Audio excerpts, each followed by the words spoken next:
Hello friends, मैं मनीष मसरा निर्माण GS academy YouTube channel में आपका स्वागत करता हूं। जैसा कि बताते हुए हमें खुशी हो रही है कि आज से जो है इस चैनल पर हम स्कूल की क्लासेस को अगर ले लें तो कक्षा 12वीं विषय की गणित विषय की सीरीज़ को जो है चालू कर रहे हैं। उसके लिए हमारे इस चैनल में एक नए सर हमारे जो है त्रिपाठी सर, वो आपको पढ़ाएंगे और कक्षा 12वीं के जितने भी स्टूडेंट जो देख रहे हैं बहुत ही शानदार तरीके से जो है आप मैथ पढ़ने वाले हैं। अभी मैं सर को कुछ ही देर में बुलाऊंगा और उसमें सर आपको अपना इंट्रोडक्शन वगैरह देंगे। फिर उसके बाद बोर्ड मार्कर के माध्यम से आपको सिलेबस और जो जैसी स्ट्रेटेजी होती है कक्षा 12वीं बोर्ड विषय में जो गणित से संबंधित प्रश्न पूछे जाते हैं वो समस्त चीज़ों की जानकारी आपको वो देंगे। बढ़िया से आप जो है उनका इंट्रोडक्शन सुनिए और इंट्रोडक्शन के अलावा जो भी रोचक जानकारी वो आपको देंगे नियमित रूप से सुनिएगा। तो आइए चलिए सर बुलाते हैं अपने सर को। तो सर आइए। तो ये हैं हमारे सर का नाम है रामजी त्रिपाठी और बहुत ही शानदार मैथ पढ़ाते हैं और कई वर्षों से इन्हें टीचिंग एक्सपीरियंस है कक्षा 12वीं विषय की गणित का। और भी अन्य जो क्लासेस हैं उनकी भी गणित ये सर पढ़ाते हैं, लेकिन विशेष तौर पे अभी कक्षा 12वीं विषय की गणित को लेकर के प्रेजेंट हुए हैं। तो अभी सर आपको अपना इंट्रोडक्शन भी देंगे, साथ ही साथ में और समस्त चीज़ों की जानकारी जो है उससे संबंधित आपको देंगे। तो चलिए अभी मैं माइक सर को दे रहा हूँ, तो सर जो है आपको बढ़िया से जानकारी देंगे।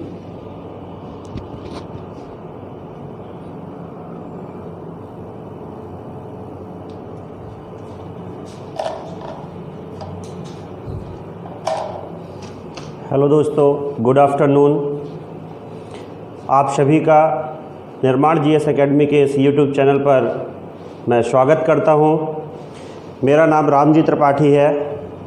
प्रेजेंट में मैं आरके हायर सेकेंडरी में 11th और 12th की मैथ पढ़ाता हूं। जैसा कि हमारे बच्चों की डिमांड थी कि स्कूल की क्लासेस न चल पाने के कारण, ऑफलाइन पढ़ाई न हो पाने के कारण, सर आप भी कुछ ऐसा करिए कि हम भी ऑनलाइन पढ़ सकें ताकि हमारा सिलेबस टाइम से कंप्लीट हो सके। इसके लिए हमने कोशिश की और हमारे निर्माण जीएस एकेडमी ने हमारा सहयोग किया और जिसके चलते हम आज 11th और 12th की मैथ दोनों को लेकर के इस यूट्यूब चैनल पर उपस्थित हो रहे हैं। धीरे धीरे अभी फ़िलहाल हम 12th की मैथ स्टार्ट कर रहे हैं। धीरे धीरे जैसे समय को अरेंज करके 11th की मैथ से स्टार्ट करेंगे, फिर 10th की मैथ स्टार्ट करेंगे और धीरे धीरे आपको इस यूट्यूब चैनल पर 12th की, 10th की, 11th की मैथ और धीरे धीरे फिजिक्स, ये दोनों चीज़ें, कॉमर्स की क्लासेस ऑलरेडी स्टार्ट है। यहाँ पर मैथ और फिजिक्स की भी क्लासेस आपके सामने धीरे धीरे निर्माण जीएस एकेडमी के माध्यम से आप सबको उपलब्ध कराई जाएगी। तो मैं बता रहा था, मेरा नाम रामजी त्रिपाठी है। मैंने बीएससी और एमएससी आपके डिग्री कॉलेज से किया है। इसके बाद में कंप्यूटर से डीसीए किया था और अनवरत लगभग पिछले 5-6 साल से शिक्षा विभाग से जुड़ा हुआ और कंटिन्यू 5 से 6 साल से 11th और 12th की मैथ पढ़ा रहा हूँ। बच्चों की समस्याओं को सॉल्व करने के लिए बहुत सारी समस्याएं होती हैं। बच्चे कहते हैं कि हमारे समझ में नहीं आता है, कैसे पेपर करें। तो इन सब समस्याओं का सॉल्यूशन करने के लिए हम आपको सारी ट्रिक्स बताएंगे। कैसे पेपर सॉल्व करना है, क्वेश्चन को कैसे अटेंड करना है, ये सारी ट्रिक धीरे धीरे जैसे जैसे अपन सिलेबस पर आगे बढ़ते चले जाएंगे वैसे वैसे हम बताएंगे कि कैसे क्वेश्चन सॉल्व करना है, क्वेश्चन कैसे समझना है, पेपर में कैसे लिखना है। क्योंकि सबसे बड़ी चीज़ होती है पेपर पे लिखना। यदि हम सही ढंग से पेपर पर क्वेश्चन को नहीं लिख पाते हैं, क्वेश्चन को सॉल्व नहीं कर पाते हैं, तो हमसे बनता हुआ क्वेश्चन भी और हमसे बनता है लेकिन हम उसको सही मार्क नहीं कर पाते, जिससे हमें सही नंबर नहीं मिल पाते हैं। ये सारी ट्रिक्स धीरे धीरे आपको जैसे जैसे सिलेबस पर बढ़ते जाएंगे वैसे वैसे मैं आपको सारी ट्रिक्स बताऊँगा। बस ज़रूरत है तो आपको पढ़ने की। आप ट्रिक को ध्यान में रखते चलिए, क्वेश्चन को समझते चलिए और सॉल्व करते चलिए। बाकी समझना काम आपका है, समझाना हमारा है। यदि हमारे हिसाब से आप डेली के वीडियो देखेंगे और हमारे हिसाब से आप यदि अपने पढ़ाई के रूटीन को कंटिन्यू करेंगे तो हमारी रिस्पॉन्सिबिलिटी है कि आपका कोर्स भी कैसे कंप्लीट करना है, कैसे आपको अपनी पढ़ाई को मैनेज करना है, अपने आप को कैसे कंटिन्यू प्रोसेस पे रखना है कि हमारा टाइम से सिलेबस कंप्लीट हो, हमारा कोर्स कंप्लीट हो और हमसे बनना भी चाहिए, पेपर तक हमारी तैयारी कंप्लीट हो। ये हमारी रिस्पॉन्सिबिलिटी है। इसके लिए आपको कंटिन्यू क्लास अटेंड करनी पड़ेगी, कंटिन्यू अपने आप को एक रूटीन पर रखना पड़ेगा कि हमारा इतने से इतने टाइम क्लास का है तो कंटिन्यू हमें क्लास पे अवेलेबल रहना पड़ेगा, तभी ये सारी चीज़ें संभव हो पाती हैं। चलिए आज स्टार्ट करते हैं अपन 12th की मैथ का फर्स्ट चैप्टर अपन स्टार्ट करेंगे, बोर्ड और मार्कर। कहते हैं कि जब किसी चीज़ का संगम बन जाता है इसके बाद ही कोई चीज़ संभव हो पाती है। तो हमारे सामने प्रेजेंट है बोर्ड और मार्कर और आपके टीचर, इन तीनों के संगम से ही आपके सामने हम उपस्थित हो रहे हैं लेकर 12th की मैथ। आज हम स्टार्ट करेंगे फर्स्ट चैप्टर, इसके बाद धीरे धीरे अपन आगे बढ़ते जाएंगे।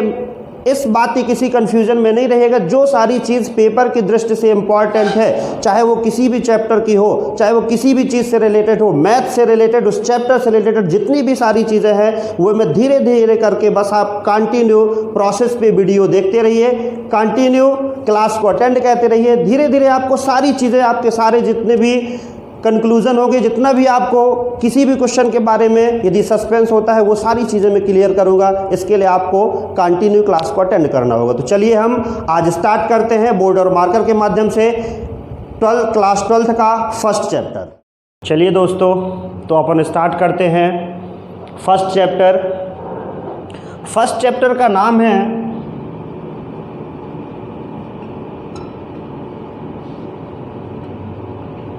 रिलेशन। रिलेशन हिंदी में से कहते हैं संबंध।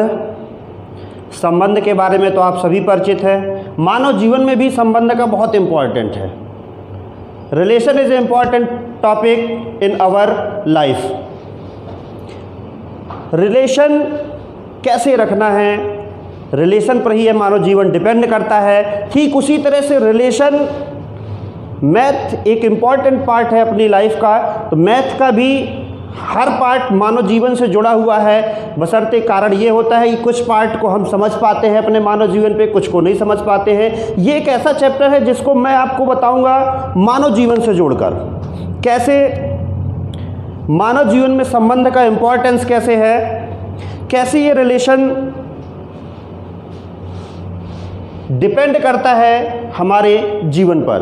तो सबसे पहले चलिए अपन पढ़ते हैं रिलेशन। फिलहाल मैं आपको एक सेट के माध्यम से रिलेशन को डिफाइन करूंगा। सेट तो आप सभी लोग जानते हैं, सेट की डेफिनेशन आपने छोटी क्लासों में भी पढ़ी है। फिलहाल यदि भूल गया हो तो मैं उसको भी थोड़ा सा रिवाइज करवा देता हूं। सेट होता क्या है, वस्तुओं के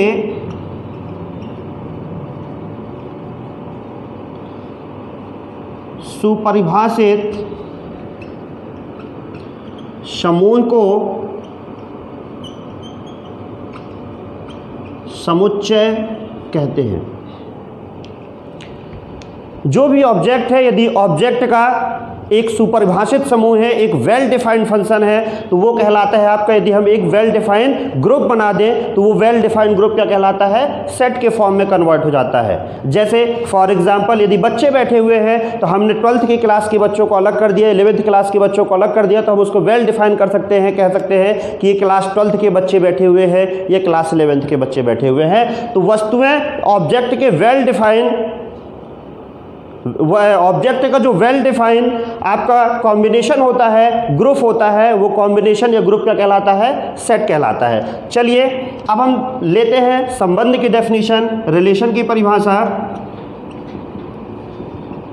यदि ए व बी दो अरिक्त समुच्चय हों तथा आर ए से बी में इस प्रकार हो कि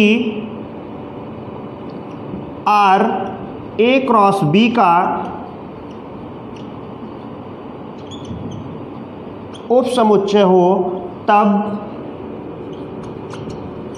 R को A से B में संबंध कहते हैं। यदि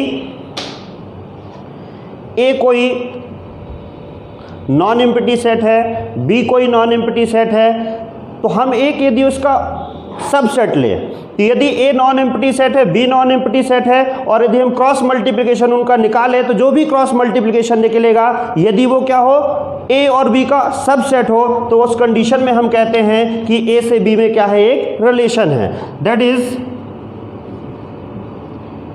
R subset of A cross B। अपन इसको पढ़ते क्या है, ये सबसेट का साइन होता है, R subset of A cross B। जो भी रिलेशन आपको मिलेगा वो A क्रॉस B जैसे फाइंड करेंगे तो A क्रॉस B का क्या कहलाएगा, सबसेट कहलाएगा। सबसेट की डेफिनेशन तो आप लोग जानते हैं। यदि A कोई सेट लेते हैं, A इक्वल टू यदि अपन 1 2 3 ले लेते हैं, तो इसके कुछ एलिमेंट्स लेकर यदि एक अपन अदर सेट बना लेते हैं तो वो A का सबसेट कहलाता है। यदि हम कुछ एलिमेंट्स इसके लेकर के A डैश हमने 1 और 2 ले लिया तो ये बन गया A dash equal to 1 2। This means A dash is a subset of A। तो सबसेट इस तरह से फाइंड करते हैं कि यदि A डैश के कुछ एलिमेंट्स A में हैं तो हम क्या कहते हैं कि A डैश A का क्या है, सबसेट है। चलिए इसी तरह से यदि हम A क्रॉस B फाइंड करते हैं और A क्रॉस B के कुछ एलिमेंट्स R में मिल जाते हैं तो वो कहलाता है आपका A से B में रिलेशन कहलाता है। जैसे फॉर एग्जांपल यदि अपन A इक्वल टू 2 4 एक सेट लेते हैं, B इक्वल टू अपन ले लेते हैं एक दूसरा सेट ले लेते हैं आपका 1 3 5। A एक नॉन एम्प्टी सेट हो गया, B भी एक आपका नॉन एम्प्टी सेट हो गया। यदि A क्रॉस B निकालेंगे तो क्या मिलेगा, A क्रॉस B का मतलब है कि A का एक एलिमेंट B के सारे एलिमेंट्स के साथ मल्टीप्लिकेटिव हो जाएगा। चलिए A क्रॉस B का मतलब है यदि अपन 2 लेते हैं तो 2 का मल्टीप्लिकेटिव फर्स्ट एलिमेंट से होगा तो 2 1, सेकेंड से लेंगे तो 2 3, थर्ड से लेंगे तो ये हो जाएगा आपका 2 5। सेकेंड एलिमेंट्स के साथ चलते हैं, 4 से यदि लेंगे तो ये हो जाएगा आपका 4 1, ये हो जाएगा आपका 4 3, ये हो जाएगा आपका 4 5।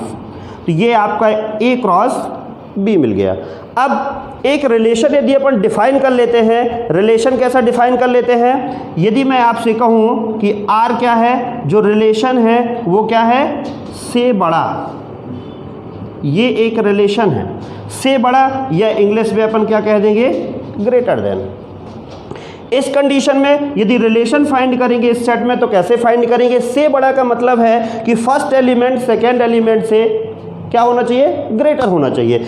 आपने रिलेशन क्या फाइंड किया, A क्रॉस B क्या फाइंड किया है, 2 1 2 3 2 5 4 1 4 3 4 5। ऐसा अब रिलेशन फाइंड करिए, कैसा रिलेशन होगा A से B में, से बड़ा, यानी फर्स्ट एलिमेंट सेकेंड एलिमेंट से ग्रेटर होना चाहिए। फर्स्ट टर्म आप उठाइए 2 1, फर्स्ट एलिमेंट 2 है, सेकेंड 1 है, तो 2 1 से ग्रेटर है कि नहीं है, यस। तो ये हो जाएगा आपका 2 1, सेकेंड 2 3, क्या 2 3 से ग्रेटर है, नहीं, तो ये रिलेशन में नहीं आएगा। थर्ड के पास चलिए 2 5, फर्स्ट एलिमेंट 2 है, सेकेंड 5 है, तो क्या 2 5 से ग्रेटर है, नहीं है, ये भी रिलेशन में नहीं होगा। 4 1 से ग्रेटर है, ये आपका रिलेशन में आ जाएगा, तो ये हो जाएगा आपका 4 1। नेक्स्ट एलिमेंट के पास चलिए 4 3, 4 भी 3 से आप ग्रेटर है, तो ये हो जाएगा आपका 4 3। इसके बाद में लास्ट आता है 4 5, तो क्या 4 5 से ग्रेटर है, नहीं, तो ये रिलेशन में नहीं आएगा। इस तरह से हमें एक रिलेशन मिल गया R। मैंने आपको डेफिनेशन बताई है कि यदि जो रिलेशन है या जो भी फंक्शन मिलता है वो फंक्शन यदि A क्रॉस B का सबसेट है, क्या है, यदि वो A क्रॉस B का सबसेट है तो उसी कंडीशन में वो क्या कहलाता है, A से B में रिलेशन कहलाता है। अब आप A जो आपने रिलेशन फाइंड किया है, देखिए क्या A क्रॉस B का सबसेट है या नहीं है। जी हाँ, A क्रॉस B का सबसेट R है, R के एलिमेंट्स हैं 2 1 4 1 4 3 और वो एस्टेज आपके A क्रॉस B में अवेलेबल है। This means Therefore R is a subset of A cross B। इसका मतलब है कि R क्या है, A से B में सबसेट है। इस कंडीशन में क्या होता है, अब यदि मैं पूछूं आर, रिलेशन को आर से रिप्रेजेंट करते हैं, तो यदि हम कहें कि ए के एलिमेंट्स बी से रिलेटेड है या नहीं है, तो उसको कैसे अपन डिफाइन करते हैं? If A B belongs to R, इस कंडीशन में हम कहते हैं कि ए का रिलेशन किसके साथ है? बी के साथ है। तो ये थी आपकी रिलेशन की डेफिनेशन। एक सेट ए बी पर क्या हो गया? रिलेटिव हो गया है, ए आपका बी से रिलेटिव हो गया। सेकेंडरी डेफिनेशन आप इसका स्क्रीनशॉट ले सकते हैं यदि लेना चाहें तो, डेफिनेशन उसके बाद उसका एग्जाम्पल। नेक्स्ट अपन चलते हैं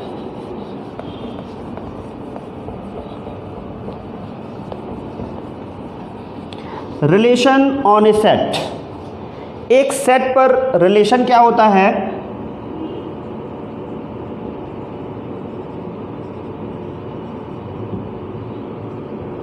रिलेशन ऑन ए सेट समुच्चय पर संबंध।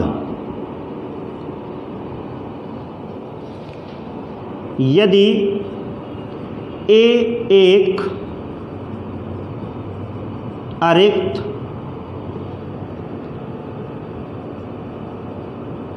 समुच्चय हो, यदि ए क्या है आपका? एक अरिक्त समुच्चय हो, तब आर ए क्रॉस ए का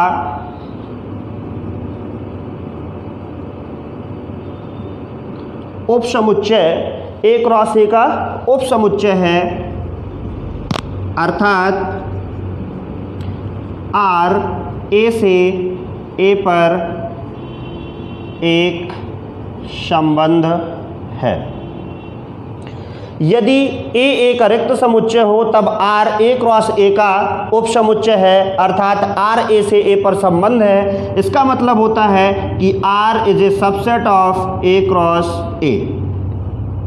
इसे कहते हैं ए से ए पर संबंध।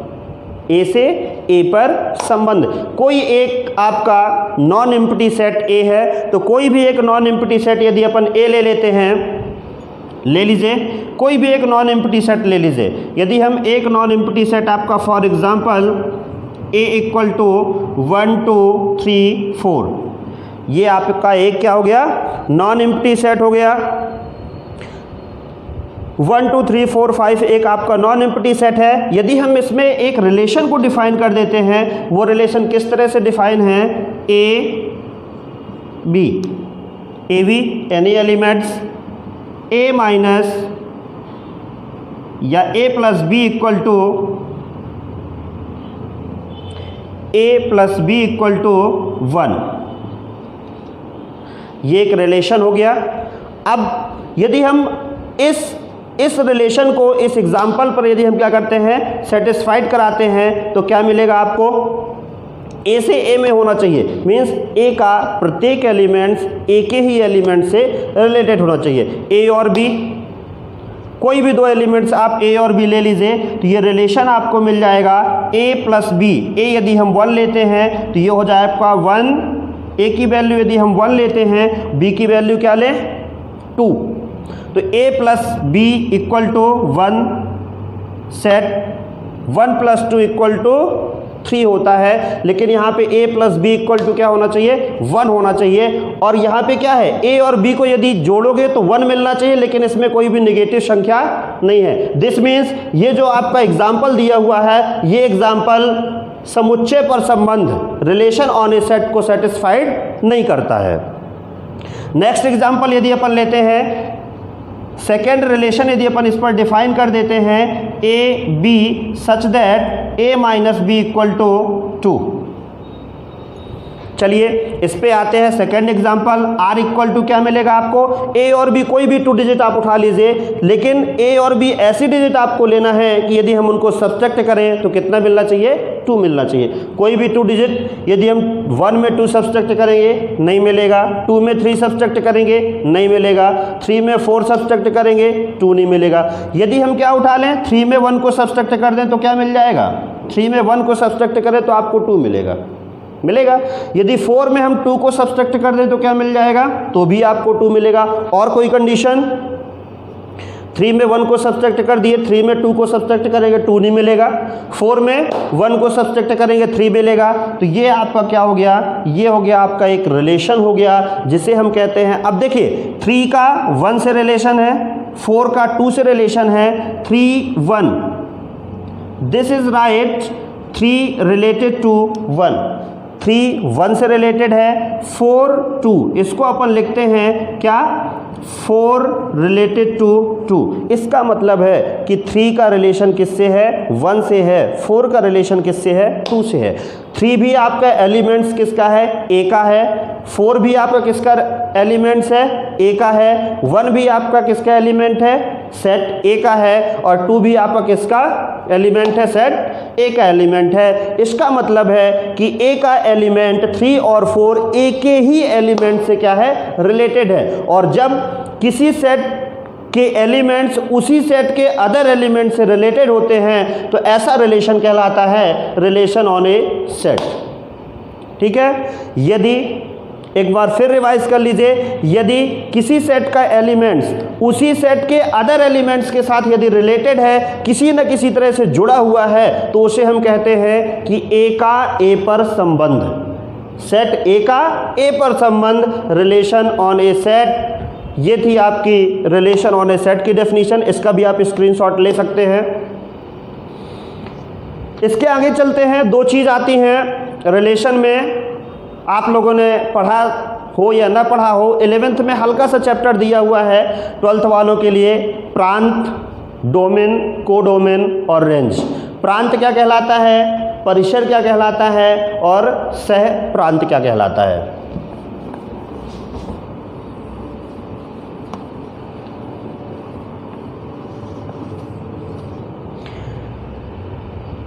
चलिए, R such that A tends to B, R A से बी में क्या है, एक रिलेशन है। ए इक्वल टू, यदि अपन एलिमेंट्स ले लेते हैं 1 2 3, बी इक्वल टू एलिमेंट्स ले लेते हैं 4 5 6। एक नॉन एम्प्टी सेट हो गया, बी भी एक नॉन एम्प्टी सेट हो गया। एक रिलेशन आर है जो ए से बी में डिफाइन है। बहुत गौर से देखिएगा, क्योंकि आप 12th के बाद में जो भी, चाहे AIEEE हो, JEE मेंस हो, NDA वगैरह के जो पेपर होते हैं, PET हो, उनके आप जब एग्ज़ाम देने जाते हैं तो इसके क्वेश्चन कम से कम आपको 5 से 10 नंबर के क्वेश्चन आपको ज़रूर मिलते हैं एग्ज़ाम में। चाहे आप JEE मेंस का दीजिए, AIEEE का दीजिए, PET का दीजिए, NDA का दीजिए, 12th के बाद जस्ट बाद जो भी एग्ज़ाम होता है उसमें आपको एक आध दो क्वेश्चन ज़रूर पूछे जाते हैं कि प्रांत, एक एग्जाम्पल दे दिया, इसका प्रांत क्या होगा। मान लीजिए हमने एक एग्जाम्पल आपको एक सेट दे दिया 1 2 3 4 5, और हमने आपसे पूछा कि इसका रेंज क्या होगी, इसका परिसर क्या होगा, इसका डोमेन क्या होगा, इसका कोडोमेन क्या होगा। तो इस तरह से ये सारे एग्जाम्पल आपके 12th के नज़रिए से तो इम्पॉर्टेंट है ही, इसके बाद कॉम्पिटिटिव एग्ज़ाम के नज़रिए से भी बहुत इम्पॉर्टेंट है। बहुत ही सरल तरीके से मैं आपको बताऊंगा प्रांत किसे कहते हैं, डोमेन किसे कहते हैं, कोडोमेन किसे कहते हैं, और रेंज किसे कहते हैं। एक एग्जाम्पल के थ्रू अपन इसको बिल्कुल डिफाइन करेंगे। First non empty set A equal to अपन ले लिया 1 2 3, second non empty set B equal to अपन ने क्या ले लिया 4 5 6। यदि एक रिलेशन को अपन डिफाइन कर दें, वो रिलेशन कैसा है,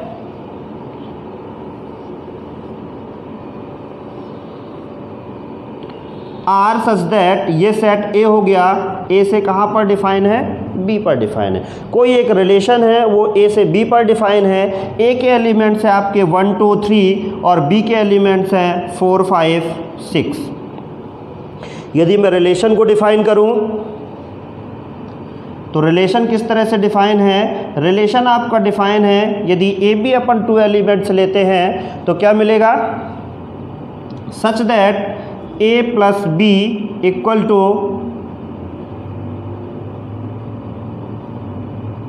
4 ले लेते हैं। ये लीजिए, इस रिलेशन से आपको सेट क्या मिलेंगे, एक सेट बना लीजिए। कोई भी एलिमेंट्स आप लीजिए, ए और बी के एलिमेंट्स, या डायरेक्ट रिलेशन बना लेते हैं अपन, इसी के बेस पर बना लीजिए। तो ए इक्वल टू, ए का कोई भी एलिमेंट्स आप उठा लीजिए, ए ए के एलिमेंट्स, कोई भी दो एलिमेंट्स, उनका सम कितना होना चाहिए, 4 होना चाहिए। ए के एलिमेंट्स अपन ले लेते हैं, फर्स्ट 1 और 3 लेते हैं, तो ये हो जाएगा आपका 1 3, 1 और 3 को ऐड करेंगे तो कितना मिलेगा, 4 मिलेगा। इसका मतलब है कि 1 का रिलेशन किससे है, 3 के साथ है। 1 किससे रिलेटेड है, 3 के साथ रिलेटेड है। सेकेंड, यदि हम कोई एलिमेंट्स लेते हैं, यदि आप 2 3 लेते हो तो 5 मिलेगा, 2 1 लेते हैं तो क्या मिलेगा, 3 मिलेगा। मीन्स एक ही रिलेशन केवल डिफाइन होता है। इस रिलेशन का जो फर्स्ट एलिमेंट होता है वो कहलाता है आपका डोमेन। क्या कहलाता है, डोमेन कहलाता है। The first element of R. Relation के दो एलिमेंट होते हैं, एक फर्स्ट हो गया, ये सेकेंड हो गया। तो जो भी आपको रिलेशन मिलता है एक सेट से, सेट ए से बी में जो भी रिलेशन मिलता है, उस रिलेशन में जो फर्स्ट एलिमेंट आपका होता है वो कहलाता है डोमेन।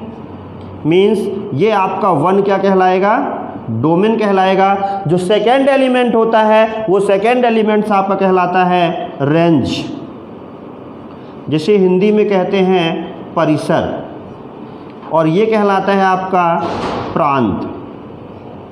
ठीक, मीन्स इसका मतलब है कि यदि इसका एक एलिमेंट्स बी के किसी एलिमेंट्स के साथ रिलेटेड है,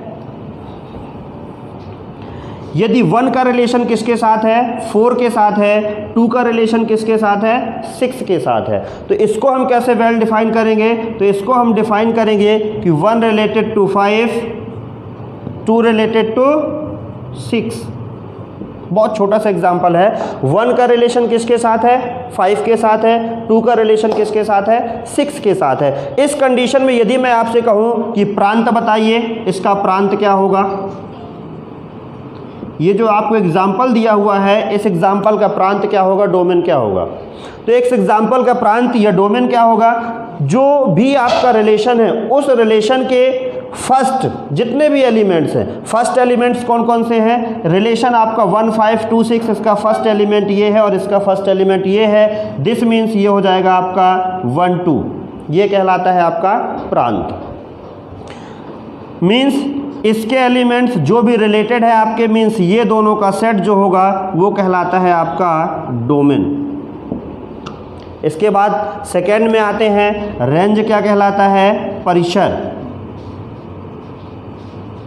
सेकेंड जो भी सेट है आपका, उसके वे एलिमेंट्स जो फर्स्ट के क्या होते हैं, जो फर्स्ट से रिलेटेड होते हैं। मीन्स बी के एलिमेंट्स है 4 5 और 6, बशर्ते बी के केवल दो एलिमेंट्स, मीन्स 5 और 6 का रिलेशन ही केवल फर्स्ट से है, तो बी के वे एलिमेंट्स जिनका रिलेशन फर्स्ट से है वो कहलाते हैं आपके परिसर, और ये हो जाएगा आपका 5 6। दिस मीन्स ये दोनों एलिमेंट्स किस में आ जाएंगे, आपके रेंज में। इसे कहते हैं हिंदी में परिसर। तीसरी चीज आती है आपके पास डोमेन, सॉरी कोडोमेन। कोडोमेन को हिंदी में कहते हैं अपन सह प्रांत।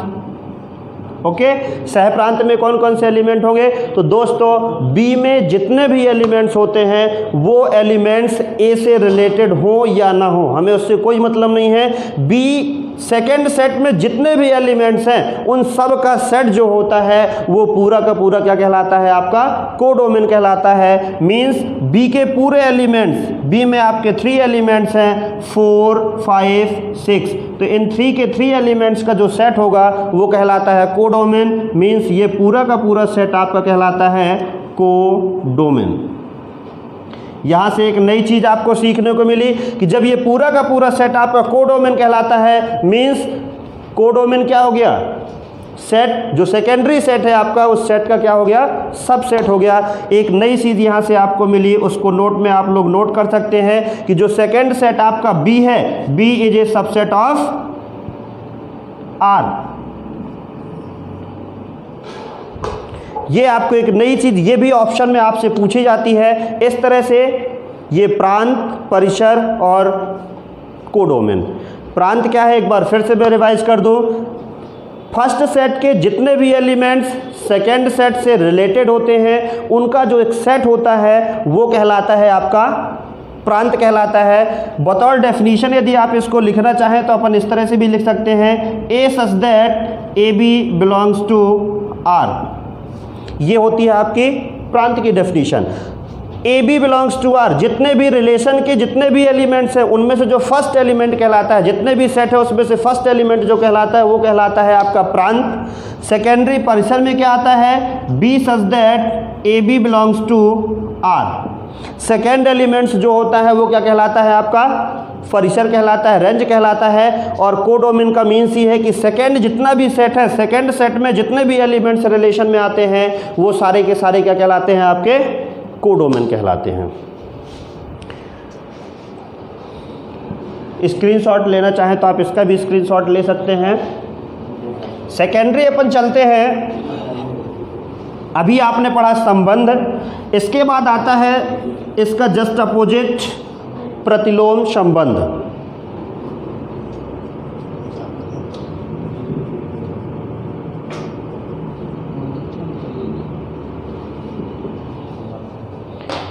प्रतिलोम संबंध, इनवर्स रिलेशन। प्रतिलोम संबंध, प्रतिलोम मीन्स होता है उल्टा, मीन्स अभी अपन ने संबंध में पढ़ा कि रिलेशन कहाँ से कहाँ है, R such that A tends to B, means first set यदि ए लेते हैं, सेकेंड सेट बी लेते हैं, तो ए का रिलेशन किससे है, बी के साथ है, मीन्स 1 2 3 4 5 6, 1 का रिलेशन 4 से है, 2 का रिलेशन 6 से है, 3 का रिलेशन 5 से है। ये कहलाता है आपका संबंध, रिलेशन कहलाता है। लेकिन जैसे ही अपन चलते हैं इनवर्स रिलेशन, इनवर्स रिलेशन का मतलब होता है जस्ट अपोजिट। इनवर्स रिलेशन को हम डिफाइन करते हैं, आर इनवर्स से रिप्रेजेंट करते हैं। इसका मतलब है कि यदि हम एक सेट ले लेते हैं ए और दूसरा सेट ले लेते हैं बी, तो अभी आपने रिलेशन में क्या पढ़ा कि ए किससे रिलेटेड होगा, बी से, लेकिन जैसे ही अपोजिट में जाते हैं तो बी का रिलेशन किससे होने लगता है, ए से होने लगता है। इसका मतलब क्या हुआ, 1 2 3 4 5 6, अब आपका 4 का रिलेशन क्या हो जाएगा, 1 से हो जाएगा, 1 का रिलेशन 4 से है तो 4 का रिलेशन आपका 1 से हो जाएगा, 2 का रिलेशन 6 से था तो 6 का रिलेशन 2 से हो जाएगा, 3 का रिलेशन 5 से था तो 5 का रिलेशन किससे हो जाएगा, 3 से हो जाएगा। मीन्स यदि हम r इक्वल टू इसको आप डिफाइन करते हैं कि 1 का रिलेशन 4 से है और 2 का रिलेशन 6 से और 3 का रिलेशन किससे है, 5 से है, तो यदि हम पूछे कि इसका r इनवर्स क्या होगा, इसका प्रतिलोम संबंध क्या होगा, इनवर्स रिलेशन क्या होगा, तो इनवर्स रिलेशन का मतलब है कि जो भी उनके एलिमेंट है उनको आप इंटरचेंज कर दीजिए। सेकेंड प्लेस वाले एलिमेंट को फर्स्ट में पुट कर दीजिए, फर्स्ट वाले को सेकेंड में पुट कर दीजिए, तो वो आपका इनवर्स रिलेशन मिल जाएगा। दिस मीन्स देखिएगा 1 4 था, इसको हमने लिख दिया 4 1, 2 6 था, इसको हमने लिख दिया 2 6, 3 5 था, इसको हमने लिख दिया 5 3। ये हो गया आपका इनवर्स रिलेशन। इस तरह से यदि एक रिलेशन आपको डिफाइन कर दिया जाए और आपसे पूछा जाए कि इसका इनवर्स रिलेशन क्या होगा, इस पर प्रतिलोम संबंध क्या होगा, तो उस सेट पर आपको इनवर्स रिलेशन फाइंड कर लेना चाहिए। कुछ नहीं करना है, उसके जो एलिमेंट्स होते हैं उन एलिमेंट्स को इंटरचेंज कर देना है, फर्स्ट को सेकेंड पर, सेकेंड को फर्स्ट पर, तो हमें मिल जाएगा इनवर्स रिलेशन। चलिए डेफिनीशन लिख लीजिए इसकी, ये तो एग्जाम्पल मैंने पहले समझा दिया आपको। अब विधिवत वेल डिफाइंड एक डेफिनेशन लिख लीजिए।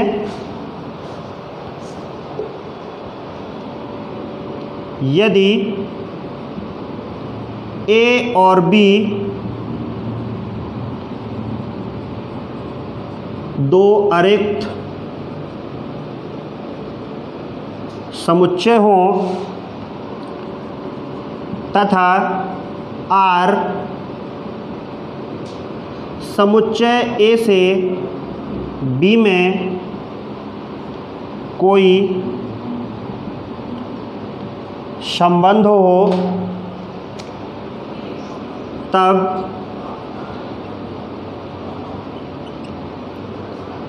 प्रतिलोम संबंध को आर इनवर्स से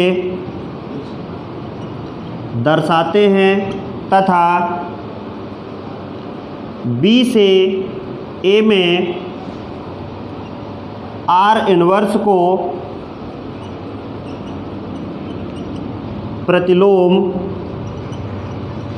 संबंध कहते हैं। This means for example R equal to AB such that AB belongs to R, therefore जो इसका इन्वर्स फंक्शन होगा, प्रतिलोम फलन होगा, वो हो जाएगा आपका BA such that AB belongs to R।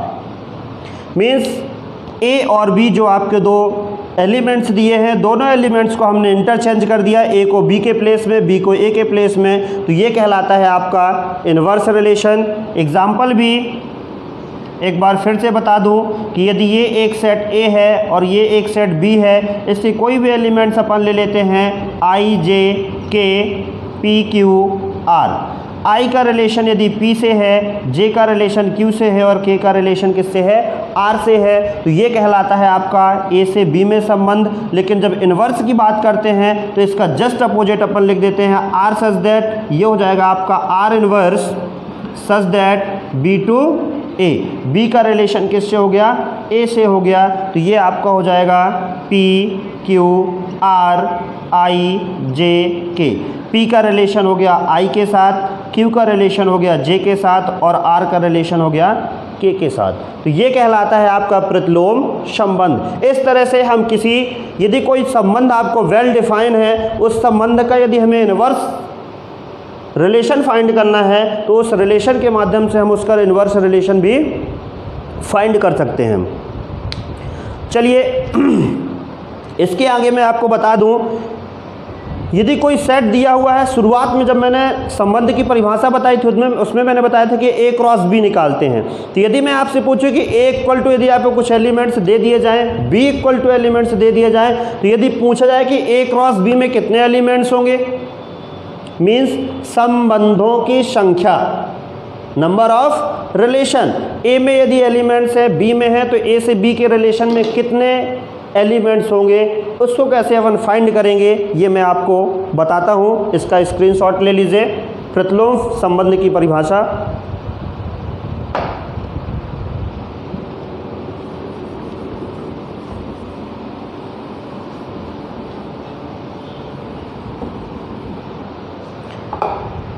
Next heading आप डाल सकते हैं संबंधों की संख्या, number of relation. Number of relation कैसे फाइंड करते हैं,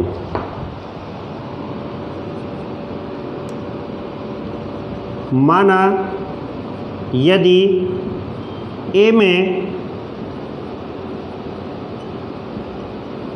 अवयवों की संख्या m तथा B में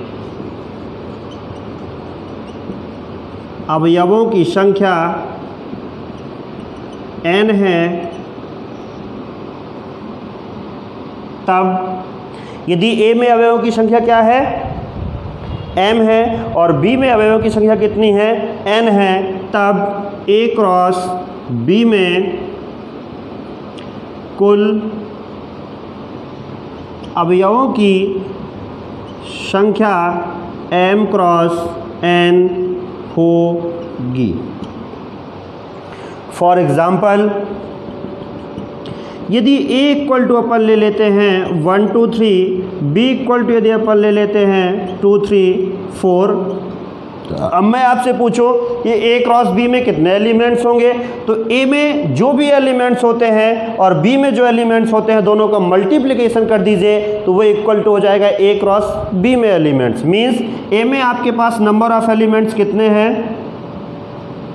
नंबर ऑफ एलिमेंट्स इन सेट A this is equal to 3 and number of elements in set B this is equal to 3, then the number of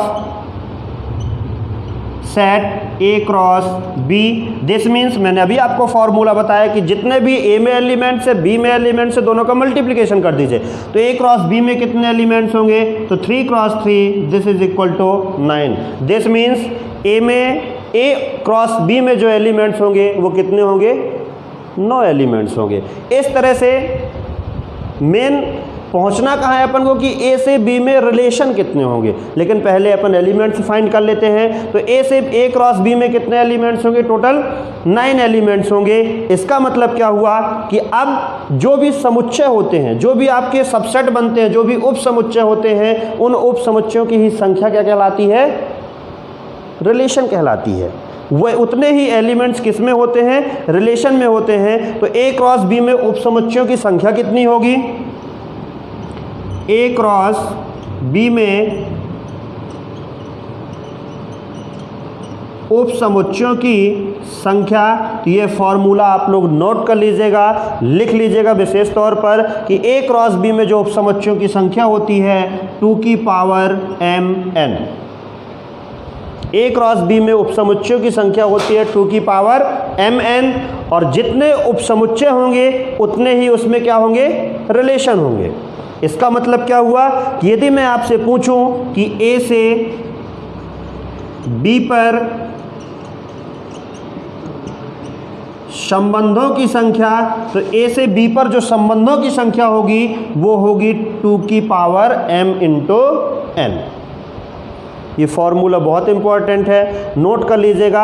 अब यदि कोई एक अपन रिलेशन डिफाइन करते हैं, और रिलेशन डिफाइन करके यदि मैं पूछूं बिना उसको सॉल्व किए यदि पूछा जाए कि इसमें कितने संबंध होंगे, तो आपको बताना पड़ेगा इस फॉर्मूले के साथ 2 की power mn, m into n find कर लीजिए, 2 की पावर n। एग्जाम्पल आपके सामने है, यदि a में 3 एलिमेंट्स है, b में 3 एलिमेंट्स है, और a क्रॉस b में टोटल 9 एलिमेंट्स हो रहे हैं, तो यदि मैं पूछूं कि a से b में संबंधों की संख्या कितनी होगी, तो a से b में कितने संबंध होंगे, a से b पर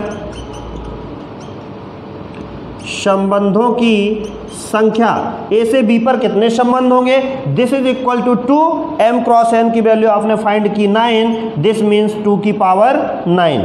2 की पावर 9 मीन्स इतने संबंध ए से बी में यदि रिलेशन फाइंड करते हैं तो 2 की पावर 9 रिलेशन होंगे। इसको आप सॉल्व कर सकते हैं, 2 इंटू 2 इंटू 2 इंटू 2,